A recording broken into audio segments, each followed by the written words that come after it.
Salut à tous, aujourd'hui on se retrouve pour une nouvelle vidéo. Donc j'ai créé un compte et sur ce compte là je vais vous montrer des parties pédagogiques donc pour apprendre à jouer aux échecs, les différentes ouvertures, les tactiques, tout ça. Donc là j'ai commencé un nouveau compte à 400 Elo et aujourd'hui on va faire la première partie en 10 minutes chacun et ça commence maintenant.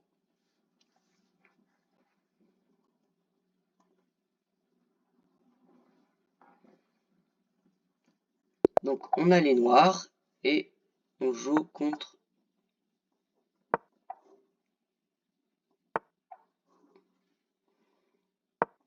Ok, donc là on joue, il va potentiellement me jouer l'italienne. Ok, donc il joue la partie des cavaliers.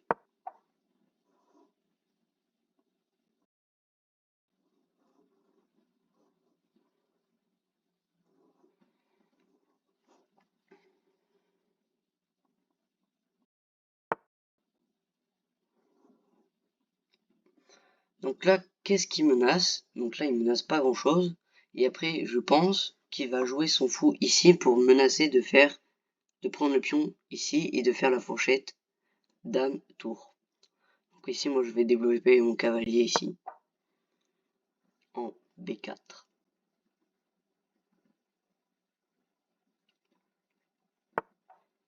Donc voilà, donc ici, là, il menace le pion là. Il menace de prendre le pion ici avec le cavalier. Et au moins, il pourra faire une belle fourchette dame tour. Donc ici, on va roquer.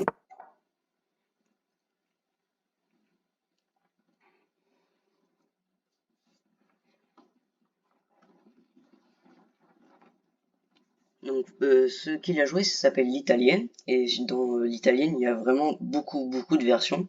Il peut y avoir vraiment, mais beaucoup de versions. Et on peut transvaser sur une espagnole, sur une partie espagnole. Et normalement, ces coups-là, c'est au tout début. Ce n'est pas normalement en plein milieu de partie. Donc là, il développe sa dame. Donc là, il menace pas grand-chose. Donc ici, on va prendre son cavalier. Et au moins, on pourra dédoubler ses pions sur la même colonne.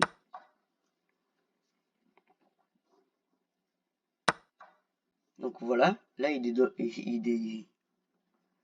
dédouble ses pions. Pour moi, c'est très bien. Niveau tactique, c'est bien. Parce que au moins, ça, je pourrais aller chercher, essayer d'aller chercher les pions là-bas. Donc là, je vais essayer de mettre la diagonale du fou active. Donc j'avance mon pion en D6. Ah, je crois qu'il a loupé son roc. Je suis pas sûr, mais je crois. Donc là, c'est plutôt mal joué, je pense. Donc là, non, bah, on va continuer de se développer. Et donc ici, on va essayer de faire une tactique là. Par exemple, on va mettre notre cavalier en G4. Et s'il ne voit pas que son cavalier est attaqué, bah c'est pas grave. Ah, donc là il donne la dame par exemple. Donc là c'est vraiment très mal joué.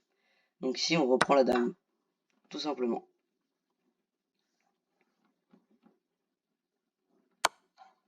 D'accord? Donc là il fait échec. Donc dans cette position, quand l'adversaire joue ça, imaginons que lui n'ait pas perdu sa dame. Donc quand il joue fou prend F7,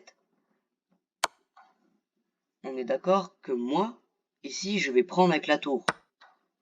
Parce que c'est plus intéressant de gagner un cavalier et un fou et perdre une tour.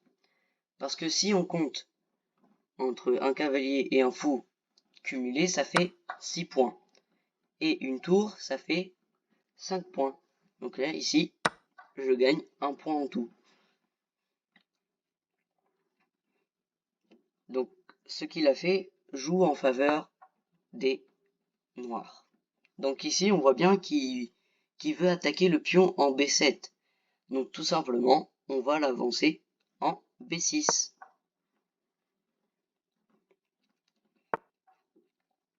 D'accord, donc là, il attaque vraiment pas de pion. Je ne comprends pas très bien ce qu'il veut jouer. Parce que ici, il y a la dame qui protège. Il y a le pion qui protège. Donc, donc là, franchement, rien à jouer pour les noirs pour protéger le pion en D6. Donc ici, moi je vais développer ma dame, parce que pour l'instant elle n'est pas très active. Donc on va la jouer en F6. D'accord, donc là il attaque mon fou. Donc mon fou on va le déplacer, et on va le déplacer en E6, pour frapper sur le pion qui est en A2. Et au moins on pourra potentiellement prendre le pion en A2.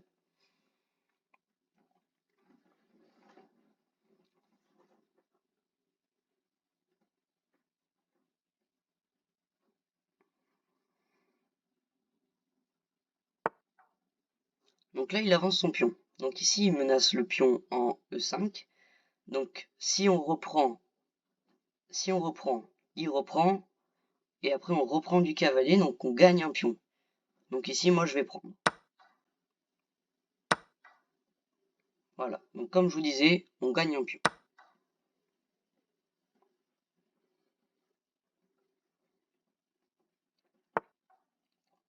Donc ici, là, il m'attaque directement mon cavalier, mais sauf qu'il est protégé par ma dame. Donc pas besoin de le bouger, mais sauf qu'ici on a une assez grosse fourchette. Une fourchette potentiellement pas très fourchette, parce que ici on mange, parce que c'est quand même un pion gratuit.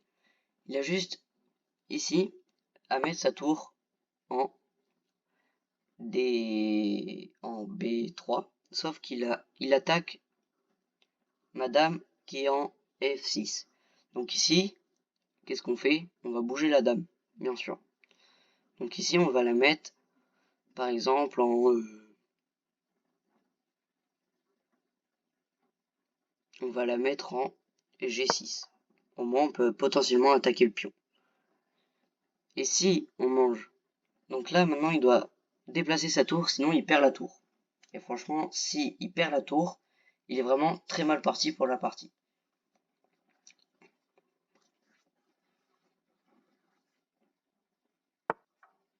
D'accord. Donc là, il me laisse la tour, qui est plutôt mal jouée, parce que quand je vais prendre la tour, il va reprendre du pion, et quand il va avoir repris du pion, moi je vais pouvoir prendre le pion en E4. Et du coup, j'aurai gagné plusieurs points, comparé à lui, il aura perdu une tour et un pion. Et un cavalier coûte moins de points qu'une tour. Donc ici, je vais prendre. Donc voilà, il reprend. Et moi, je reprends ici le pion en E4.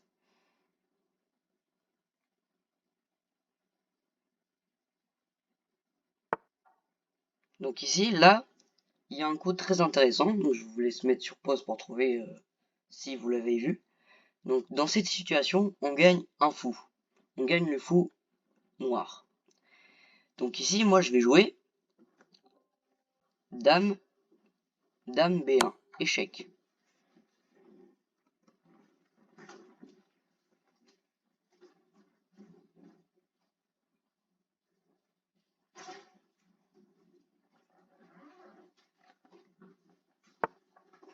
Donc voilà, donc là, il a bougé son roi. Sauf que là, ici, il me laisse la tour en prise. Et donc, à la place de perdre un fou, enfin, il perdait une qualité dans les deux cas. Donc ici, moi, je vais prendre la tour. Je gagne la tour.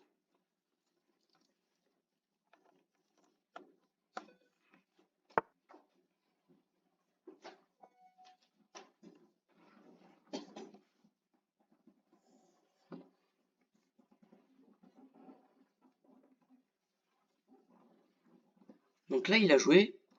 Et donc ici, qu'est-ce qu'on peut faire pour essayer de gagner le pion en B4? Donc ici, on a un coup qui est plutôt bien pour nous. C'est de mettre la dame en E1, échec. Et après, on mange le pion en B4.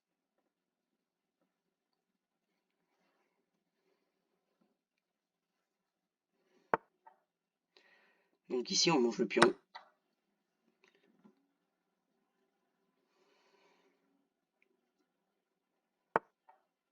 D'accord, donc là, il joue son fou. Qu'est-ce qu'il attaque avec son fou? Bah, il n'attaque rien. Donc ici, on va mettre la tour, on va commencer à développer la tour. On va la mettre en E8 pour après bouger le fou, par exemple en C4, en B4, ou en D5. D'accord? Donc là, il met son fou en E3. Donc ici, je vais activer ma tour. Et au moins, elle est active, elle utilise la colonne. Elle prend la colonne. Donc ça, c'est plutôt intéressant pour nous. Ok, donc là, il est en train... Je ne comprends pas ce qu'il est en train de faire. Donc ici, on va mettre la tour là. Parce qu'au moins, on pourra prendre le pion. Il ne pourra pas reprendre le pion vu que le pion est cloué. Et après, on va gagner un pion. Donc là, je pense qu'il l'a vu. Et du coup, on va pouvoir potentiellement essayer de commencer à l'attaquer. Donc là, on va commencer d'abord à bouger son fou.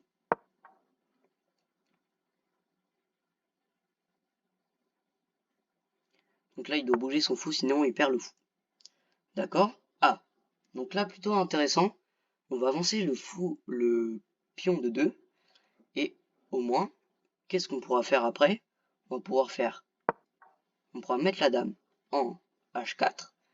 Échec, il sera obligé d'aller en H2. Donc nous, après, on va pouvoir prendre le pion. Donc comme je l'ai dit, échec. Et maintenant, on peut prendre le pion.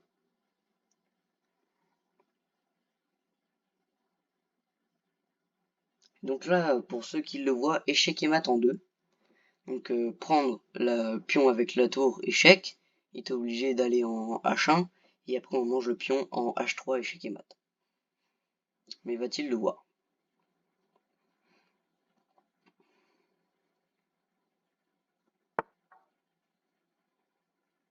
Donc là, on va prendre le pion, tout simplement. Donc on va faire échec. Donc je pense qu'il l'a vu, sinon il était mort. Il y avait échec et mat. Donc voilà. Et tout simplement, ici on va venir faire échec. Il va être obligé de venir en H1, en E1. Et après on va pouvoir faire échec et mat en E2. Voilà. E2. Échec et mat. Bah, merci d'avoir regardé cette première vidéo. Et si vous aimez cette première vidéo, j'en ferai plusieurs. Et dans ce genre de concept pour vous expliquer. Bah, merci d'avoir regardé